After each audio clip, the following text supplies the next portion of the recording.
You are now listening to The Dot. What's up, guys? Greg here, and you are tuned in to the April 2024 edition of The Dot, the show where we go over all the best new music of the month and feature songs and call-ins from artists you may have overlooked in a busy, and I mean it this month, a very busy month of new music. This episode, we're going to cover new releases between March 23rd all the way up to April 19th, the last Friday of the month. Will roll over into the next episode as always. And like I said, seriously big month of releases, headlined by the duo of Taylor Swift and Beyonce, both releasing albums in the month of April. We also got huge headlining act releases from the Black Keys, Vampire Weekend, Khruangbin, Future and Metro released another project. J. Cole, we'll talk later in the episode a little bit about Future, Metro, J. Cole,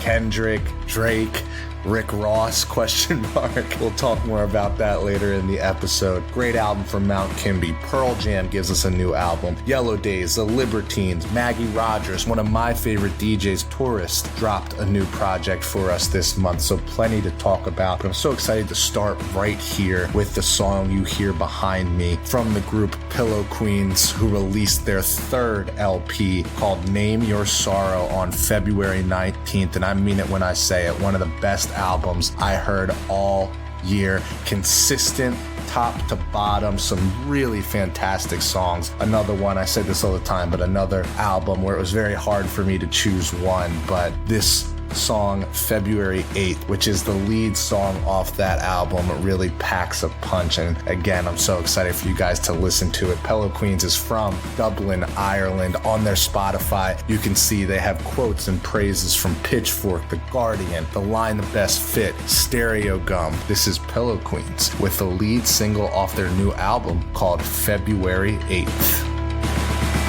I don't like that, let's see how long I can do it. Just a kiss here and a bruise there, I'm a cool girl, let's see how I can prove it. Write it on when, cultivate pen, 6 weeks just not gonna do it. No, I'm not sad, let's just play some rock and roll music.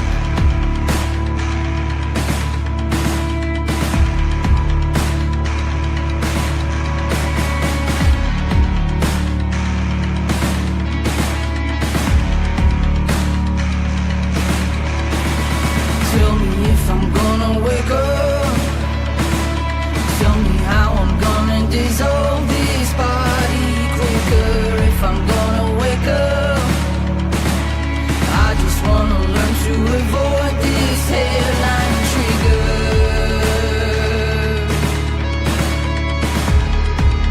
Avoid this headline trigger.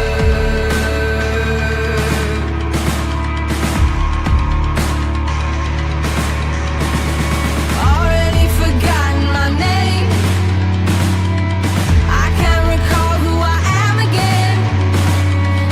Enough to show your face.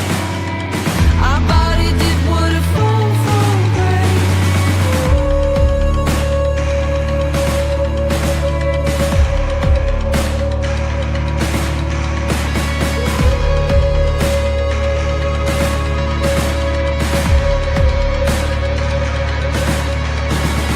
Tell me if I'm gonna wake up. One of the best songs I've heard all year from Pillow Queens with February 8th. That drum, the vocal, the lyrics, everything came together perfectly in that track. So let's stay overseas and go to the artist Some Sprouts from Germany, who released their debut album Sweet Bug on April 12th. And I am so happy they got to call in and tell us a little bit about this song Green Feather that we are going to listen to. I'm going to throw it over to Some Sprouts and then we are going to check out the song. Hey there, this is Jacob. I'm one of the members of the band Some Sprouts. Thanks for having us on The Dot. Green Feather is one of the singles from our latest LP. It's a very special track with a unique groove that's kind of laid back and dreamy at the same time. The first demos were created in our rehearsal room, but the song really came to life when we were visiting our friend Toby in Vienna, who's a multi-instrumentalist, and he played the saxophone and contributed a lot to the overall vibe. The song is a tribute to our companions and best friends from days gone by, kind of people you have lost sight of over time. It's nostalgic on the one hand, but still retains a positive mood. Thank you for letting us be part of the Dot, and have fun with Green Feather. You were there when I needed you.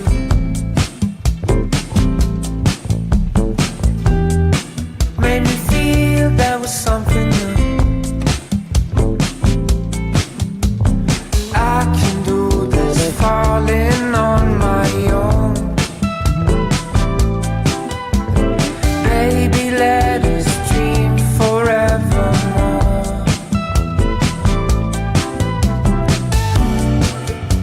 Growing up together, we know it's not forever.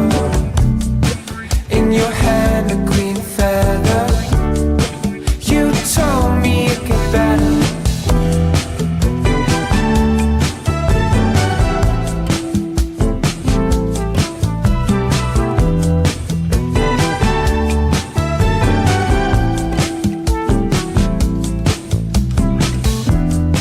Waking eyes and a silent smile. We went down and we talked a while. Cold star where I had strayed too far. Eternally until we fell apart.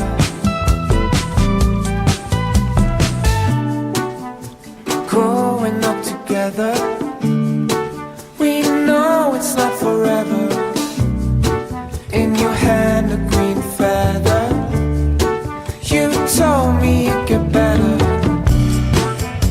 Growing up together. Hey, this is Jessica Carvo, and thank you for having me on the Dot. You're about to hear my song Mother Made. It's the first track off of my first studio recorded EP, Cold Case. It's one of those songs where most of the idea came about in just one or two takes. We were just in a flow. My co-writer Harry was coming up with these beautiful progressions on the guitar. I had my eyes closed and I just started riffing on the lyrics. Often when I write, I have these little movie scenes playing out in my head, like I'm, visually crafting a script or something. So when I went back to refine the lyrics, I realized this song was a whole lot about a deeply personal internal struggle that many women face. I know it sounds ambiguous, but it all feels so big to get specific. Beyond that, I'll let the listener decide what this song might mean for them. Thanks. Guess you're better off with stable, steady like a rail car on a steel train track. 'Cause when I laid it all out on the table, I was like an earthquake and you would not crack. You said, I need saving. Who taught you could talk to me that way? Like a kid, misbehaving. Go find somebody else to hold your shame in a bed, just like your mother made. Like your mother made.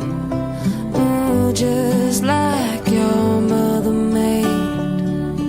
Mother made, your mother made. You'd like that, wouldn't you, dear?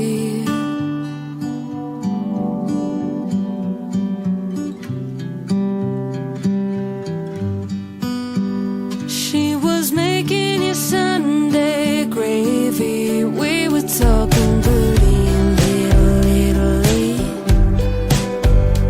It was innocent conversation, but you were throwing words around, knowing what it does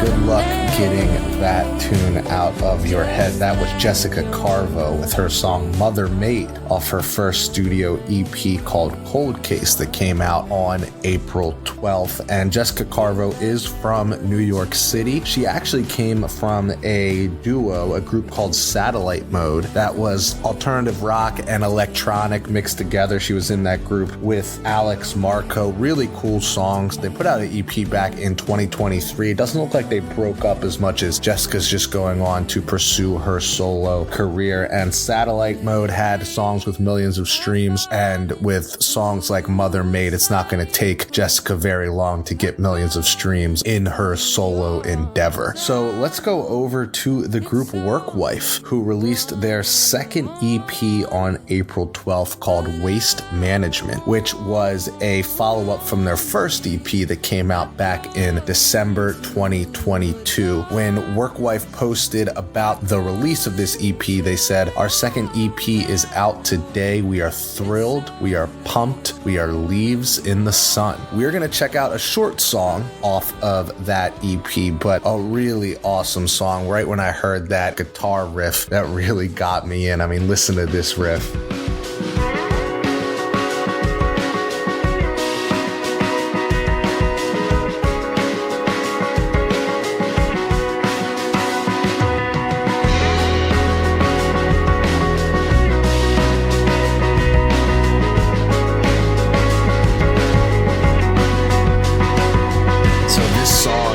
Called Control, and again, it is off Workwife's second EP called Waste Management. Enjoy.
That song was longer. Control from Workwife off their new EP called Waste Management. Okay, I'm going to try not to spend too much time on this. We're going to go through the news and notes from the music industry this past month, and this month was dominated by two things. The first is the Drake versus the world beef that's really been taking over all the headlines. The second, all the news and notable things that happened at Coachella. Coachella does a great job of not only putting on a festival, but streaming it for the world to see and having a lot of notable things happen there. Now, that is outside of what we talked about at the beginning of the show with all the massive album releases, right? I'm just talking about the news and things you probably saw in the headlines, but we'll touch a little bit on the Taylor Swift release as well. So starting with Coachella, we'll start on a positive note. I think I got to eat my words a little bit because when the lineup was initially released, I said a little bit of a weaker lineup than we typically see at the Coachella Music Festival. Well, watching the stream, there was a ton of not only great acts, but unexpected great acts. I got to watch Ray. Ray was awesome. She was absolutely incredible. Amy Winehouse vibes. The Last Dinner Party, great job. Renee Rapp, clearly a entertainer. Olivia Dean, beautiful voice. Victoria Monet, our best new artist from the Grammys, put on a fantastic performance. I saw Jockstrap and Barry Can't Swim put on great performances. Tyler, the Creator, brings out Earl and ASAP Rocky. So a ton of great highlights. Again, another year. And I look forward to this every year, watching all these artists perform perform on the Coachella stage. They do such a good job of streaming these shows. I mean, you feel like you're there and you're not missing anything. You're almost seeing more than you would if you were at the show when you're watching the stream. So really positive reviews from me. Now, on the negative side, it was the Lana Del Rey situation. I felt bad for her because it seemed like a lot of people thought she was something she wasn't. She doesn't have this big voice. She shouldn't be a headliner. That's who Lana is. I didn't think the performance was that bad. Another bad thing was Weekend 2 Kid Cudi jumping off stage and breaking his foot. That was unfortunate because he had to cancel the rest of his tour. So I'm sure you've heard everybody in the rap world is coming at Drake. It's really like Drake versus the world right now. And shout out to Hip Hop Heads, the subreddit. They have a whole mega thread devoted to the timeline of really what's going on. So in a brief synopsis, really the Spark Notes version, so you can sound like you know what you're talking about when someone's like, man, what's going on with Drake and Kendrick and J. Cole and all the beef? This actually started back in 2013. So we're over a decade of this simmering under the radar when Big Sean released a song called Control, and Kendrick had a feature on that song. And in the verse, Kendrick Lamar said he's coming at all the big rap, right? He wants to take their spot. Hip hop's a competitive sport. He called out Meek Mill, he called out Wale, Mac Miller, Tyler the Creator. He even called out Big Sean, whose song he was on while he was doing this. He called out J. Cole and he called out Drake. Now, a lot of rappers took well to this, right? They're like, this is competitive spirit. Rapping and hip hop is competitive. This is awesome. I'm glad Kendrick said my name. That means I'm in the running. And of course, Drake, and this all starts with, shocker, Drake being sensitive. Drake didn't take too well to it, and he went on to do some interviews where he was like, it's pretty gimmicky and he's just trying to get views. Then Drake and Kendrick went back and forth about a decade after that with subliminal shots at each other. Nothing has been like, Kendrick, I hate you, or Drake, you suck. It's not like that until this year. In the end of March, Kendrick hopped on a feature from Future and Metro Boomin's project, and he essentially called out First Person Shooter, which was a song that Drake and J. Cole put out, and essentially said, don't speak in subliminals. There's no big three, because everyone says there's a big three in rap: Drake, J. Cole, and Kendrick. So Kendrick said there's no big three, it's just Big Me. Then in early April, it's a shame, J. Cole released a surprise album for us called Might Delete Later. It was a really good project. And then the very last song was called 7 Minute Drill. It was a diss track directed at Kendrick Lamar. It wasn't a great diss track. And then J. Cole ended up deleting the song and apologizing for it at a show. So you can imagine how that went over in the hip hop community. Then Metro Boomin and Future released a second album, and on that album, A$AP Rocky had a feature on it and Kanye had a feature on it. Again, shots at Drake. Everybody's coming at Drake with these features. Drake responds with the song Push-Ups, which had some funny verses on it. And then Rick Ross somehow got involved too and just wanted to get in on the action, but he was pretty irrelevant in all this. So it's kind of silly in my mind because, you compare this to the beef in the early 90s of the East Coast, West Coast. It's really nothing compared to those rap beefs where people were getting shot at and killed. And Kendrick really hasn't responded since, even though he kind of ignited all this. So we'll see where this goes. But yeah, it is kind of silly in my opinion up until this point. It seems like a lot of people are just hopping on the diss train, we can say, to get views and to get clicks. So we'll see where that goes. Some other news, you can look it up. Kanye had some other weird news about, starting another endeavor. We'll just say that. Meg Thee Stallion was accused of harassment by her former photographer. Meg Thee Stallion's caught herself up in a few scandals at this point. It wasn't too long ago where her and Tory Lanez got caught up in the situation where she got shot in the foot, and there was a lot of murky gray area around what really happened in that situation. Another thing I want to talk about too, which shout out to The Guardian, who put out a really good article about this, was surrounding the Taylor release. We talked about, big releases, Beyonce, Vampire Weekend, Taylor Swift, but let's focus in the pop world here with specifically the Taylor Swift release. The Guardian did a good article. I really recommend you guys go and check it out. And in the title of the article, it says, "Pop's over-reliance on gossip is choking the life out of it." And essentially what this article is talking about is saying, hey, everybody is so caught up in the gossip and the drama going on in these artists' real life and them talking about it in their songs that the actual music goes overlooked in the grand scheme of things. And if there isn't something that the listener can latch onto to really fuel fire to a drama or something that happened in that artist's real life, then it seems like it goes overlooked or doesn't get as much headlines. And it's not all about the music like it should be. And I think there's a lot of truth to that, because when you look at that in the pop world, it seems like people rely on artists like Ariana Grande and Taylor Swift and people like that to really talk about what's going on in their real life breakups. When you take a step back and you look at like R&B and hip hop and alternative and rock, people don't put that type of standard or expectation on artists in those genres. Now, I think it's a double-sided sword, because I think artists like Taylor Swift, Ariana Grande, for example, will use real life drama to put them more into the limelight and to really stir things up. So I think The Guardian really sparked a very interesting conversation about the pop world these days. And I think you can take that example of the people sitting at the top of the pop world, and I think that drips down to a lot of other pop artists or pop groups that are putting out music now. So, food for thought. But let's get back to the music and go to the artist Byland, who called in to introduce her new song, Lean In. Hey, this is Allie Byland from the band Byland. Thank you so much for having me on the dot. You're about to listen to Lean In, a single off of the record that we just released called Heavy for a While. This song opens with the phrase, "I can hear the sound through the walls," and it's about the feeling of not being invited to the party. It's about feeling frustrated and insulated from success and then trying to cozy up to the people that you think will get you in the door.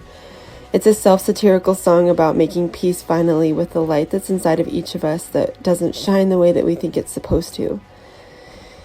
We ended up jamming this song in the studio and wrote the oohs last minute. We changed the chorus last minute. We made it rockin', and I think it's my favorite song now to play live. I hope you enjoy it. Thank you so much for listening. I can hear the sound through the walls, and I'm on the outside. No windows, no doors, now I'm the one with the light.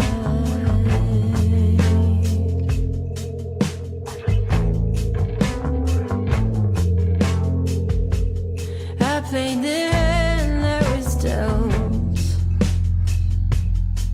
I'm a hide the liquor on the bottom shelf. I cast 100 lines with no reply, with no reply. Can I lean in? Can I lean a little closer? Can I lean a little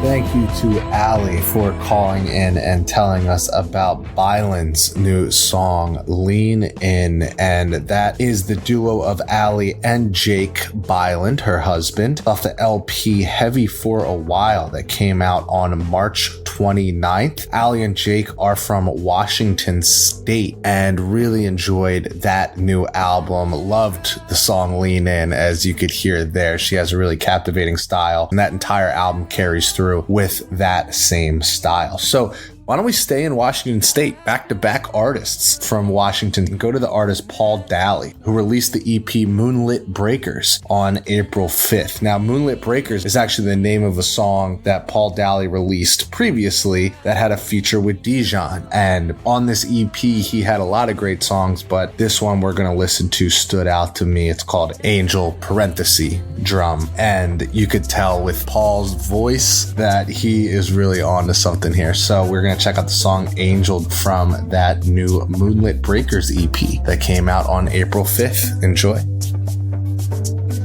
My baby must have been kissed by an angel.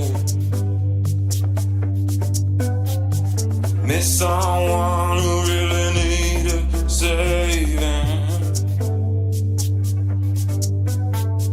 Gave her the power to be righteous and sin. Our fallen law just watches each time we commit.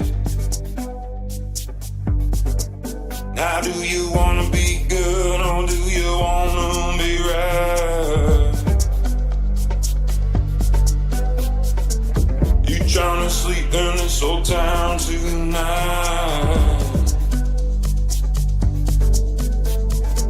She revved the engine, looked up and grinned, just like she could seduce Jack Nicholson. Said hallelujah, baby, let's ride. Hallelujah, baby, let's ride. Well, I've been persuaded by the ex-afflict once or twice before, still got some pages left. How about that voice there from Paul Daly? Now that is going to bring us to the very end of the episode. This month we listened to Pillow Queens, Some Sprouts, Jessica Carvo, Work Wife, Byland. We just heard Paul Daly, and we're going to get played out by Hudson Freeman, who released the EP Killing Time on March 29th. We're going to check out the song Junk Drawer off of that EP. Hudson is from New York City, actually from Brooklyn in New York City. And in his Spotify bio, it says, born to evangelical missionaries, Hudson Freeman started writing songs upon a radical break at the age of 13, when his family suddenly moved from the suburbs of Dallas to the kingdom of Eswatini. So that is quite a background from Hudson Freeman. Really loved this EP that he put out at the end of March, and of course really loved the song Junk Drawer. Thank you guys so much for listening this month to the April 2024 edition of The Dot. We're getting into May and June, two of the biggest months of album releases every single year. Now this year, maybe we do have an outlier just because we've had so many huge releases so far this year. This can't keep happening, can it? We will find out at the end of May in next month's episode. Check your local venues, check your favorite bands, see who's touring, coming to your area, support the artists so they can keep making great music for us. And always remember, it only happens once a month, so you must be on the dot. My junk drawer pours over. My heart is ever full. I'm getting big and strong on humiliation's axis. My junk drawer pours over. My love is turning green. I'm getting big and strong on infinity's sweetest reach.